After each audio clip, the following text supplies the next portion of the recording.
Le computer scientist Cal Newport nous a alerté sur une bataille silencieuse qui se déroule chaque jour pour notre attention. Chaque clic, scroll, swipe fait partie d'un système délibérément conçu pour influencer ton cerveau. Et les plus grands ingénieurs de la Silicon Valley n'ont qu'un seul objectif en tête, capturer ton attention. Et alors même que ces plateformes nous promettent plus de commodité, plus de divertissement et de connexion, leur vrai coût est notre autonomie. Mais le truc le plus choquant, c'est que cette guerre de l'attention n'est pas simplement une question de distraction, c'est une question de contrôle. Et si l'on ne prête pas une forte attention à cela, on risque de perdre notre faculté la plus importante, notre capacité à penser par nous-mêmes. Tu vois, à mes yeux, on a deux options possibles, deux chemins s'offrent à nous. D'un côté, on a la voie du maximizer, donc du maximaliste, qui est présent partout, qui scrolle indéfiniment et qui consomme de façon passive. Et d'un autre côté, on a le minimaliste, ou l'utilisateur intentionnel, qui sélectionne des plateformes avec soin en fonction de ses valeurs. Et si tu résonnes avec cette deuxième voie, donc qui est la voie du minimaliste, eh bien dans cette vidéo, on va découvrir ensemble les principes clés de Digital Minimalism de Cal Newport pour nous permettre de reprendre le contrôle de notre utilisation digitale. Dans son livre, Cal Newport nous introduit le concept de Digital Minimalism ou de minimalisme digital et le définit de la façon suivante. Digital Minimalism est une philosophie d'utilisation de la technologie dans laquelle on concentre notre temps en ligne sur un petit nombre d'activités soigneusement sélectionnées et optimisées de façon à soutenir pleinement nos objectifs et les choses auxquelles nous accordons de l'importance, puis de consciemment éliminer tout le reste. Donc j'aimerais aborder les trois principes fondamentaux de cette philosophie. Le premier principe, c'est que la pollution digitale est coûteuse. La technologie n'est pas neutre. Elle a été conçue par les meilleurs ingénieurs pour créer une dépendance. Et ce que je veux dire par là, c'est que ces petites pastilles rouges et le feed infini ne sont pas le fruit du hasard, mais il faut reconnaître qu'ils ont été soigneusement conçus. Donc la première chose qu'on observe, c'est une perte d'autonomie. L'autonomie qui est du grec auto qui veut dire soi et nomos qui veut dire règle ou loi, c'est notre capacité à nous gouverner nous-mêmes en accord avec ses propres principes plutôt que basés sur des forces extérieures. Mais voici le truc, ces plateformes utilisent un processus d'érosion extrêmement sophistiqué pour progressivement nous priver de notre autonomie. Tout d'abord, on a un trigger ou un déclencheur qui va être une notification, l'ennui ou une habitude. Après quoi, on va avoir une réponse automatique, donc l'ouverture compulsive de cette application. Puis, on va avoir une récompense aléatoire, et ça va vraiment être l'incertitude de la récompense qui va créer le côté addictif. C'est l'incertitude de ne savoir qu'est-ce qui va se passer, est-ce que je vais avoir un pic de dopamine, oui, non, je ne sais pas. Et enfin, on va avoir la répétition, avec 39 ouvertures par jour en moyenne de ces mêmes applications. Et donc, ce qui semble être un choix est en réalité une réponse conditionnée, ce qui nous amène à une fatigue décisionnelle et une perte de la solitude. De récentes recherches en neurosciences nous ont révélé l'existence d'une partie jusque-là encore méconnue de notre cerveau, le Default Mode Network, qui est un système cérébral qui devient actif quand nous ne nous concentrons pas sur notre environnement externe, mais au contraire lorsque nous sommes engagés sur des tâches axées sur notre environnement interne. Et c'est dans ces moments-là que naît la créativité et la réflexion critique. La solitude se définit par le fait d'être libre de toute influence extérieure. La solitude n'a rien à voir avec l'isolation. La solitude dépend de ce qui se passe dans notre cerveau, pas de l'environnement qui nous entoure. Donc quand tu scrolles à 2h du matin sur ton téléphone, tu es seul physiquement, mais tu n'es pas seul mentalement. À l'inverse, lorsque je suis dans un café et que j'écris le script de cette vidéo par exemple, je ne suis pas seul physiquement, mais je suis seul mentalement, psychologiquement, je suis dans ma propre bulle, dans mon propre environnement et donc libre de toute influence extérieure, d'interruption provenant du monde extérieur qui est nécessaire à la pensée critique et à la créativité. Je me permets d'interrompre rapidement cette vidéo, mais si tu as une expertise et que tu la vends en ligne et que tu souhaites démarrer ta création de contenu pour attirer tes clients idéaux, eh bien j'ai créé un groupe, le groupe Créapreneur 100% gratuit, rassemblant une communauté de créateurs intentionnels comme toi, pour faire en sorte d'en faire une place tout en un,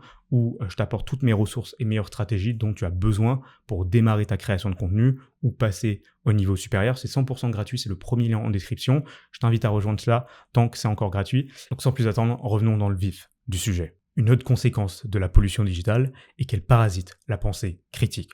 Par exemple, sur des plateformes de contenu court, tu n'as pas le temps de choisir ce qui suit, c'est littéralement comme une espèce de machine à sous infinie, 100% dédié au hasard, on n'a pas le temps de réfléchir, donc on a des réactions automatiques vis-à-vis du contenu qu'on consomme, on a également un profond manque de nuances, et donc on finit par adopter des conclusions simplistes. À l'inverse, si je lis un livre, ou que j'écoute un podcast, ou que je regarde une vidéo de format long sur YouTube, je vais avoir le temps de poser, d'avoir une réflexion, et d'avoir de l'assimilation et de la nuance dans l'information que je consomme.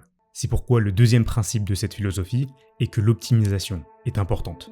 Le minimalisme digital n'a rien à voir avec la minimisation de la technologie et a tout à voir avec l'intentionnalité. Comme l'affirme Cal Newport, pour la plupart des gens, la technologie est utilisée comme une échappatoire, comblant le vide existentiel qu'ils ne veulent pas affronter.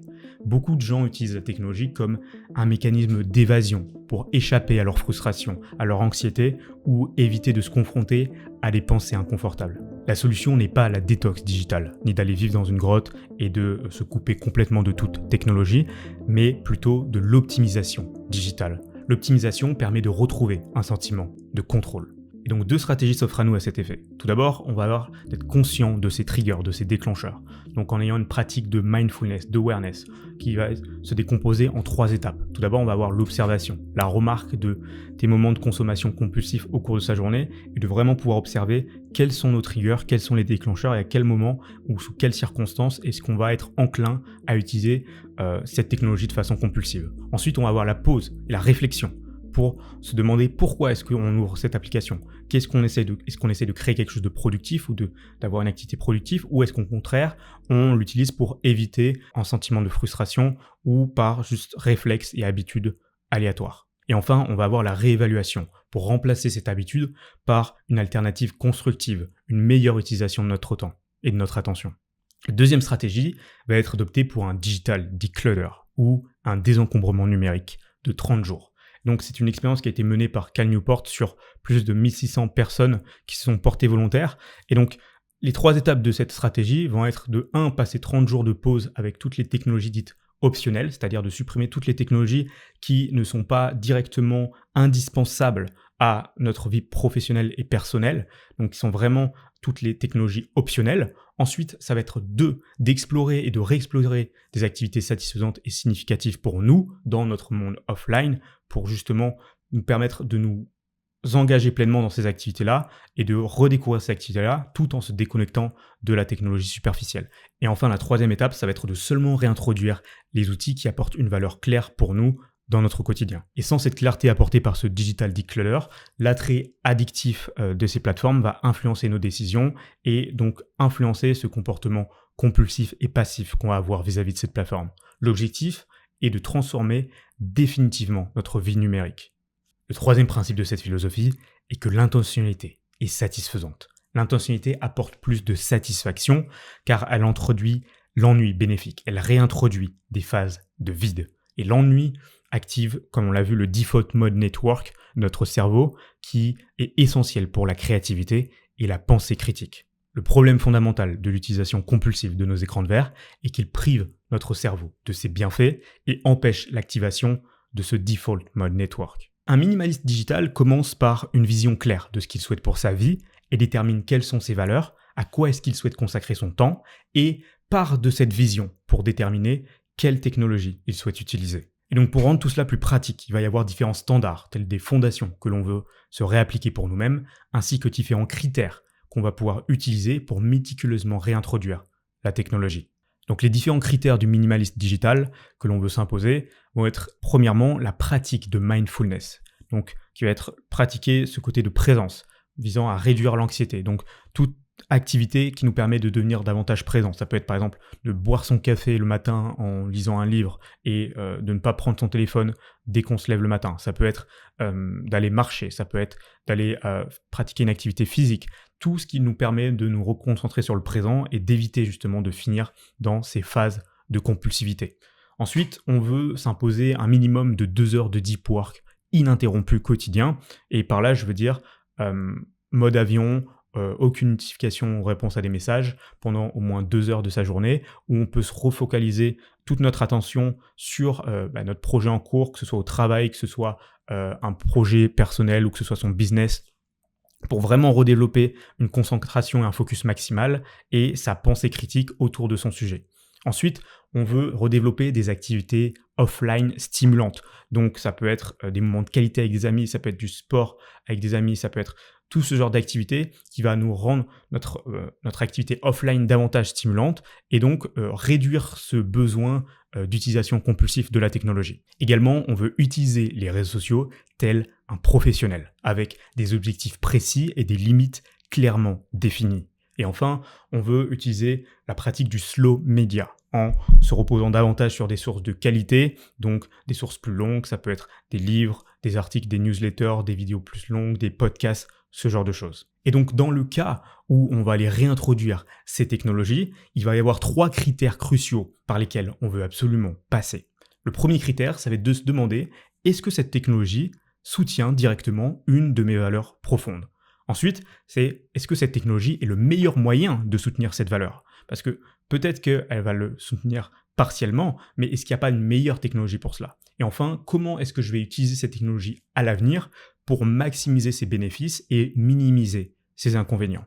Par exemple, un objectif fitness qui va être d'adopter une nouvelle routine sportive pour se remettre en forme, est-ce que scroller 1 heure sur TikTok va aller soutenir cet objectif et va être la meilleure technologie pour soutenir cette valeur profonde ? Pas forcément. Et du coup, on ne passe pas le premier critère. Ensuite, du coup, le deuxième critère, ça va être donc quelle va être la meilleure technologie pour soutenir cela. Si je visionne pendant un temps dédié une vidéo longue sur YouTube d'une routine complète et que je l'enregistre pour pouvoir la regarder plus tard, eh bien, dans ce cas-là, je maximise la valeur et je minimise les inconvénients.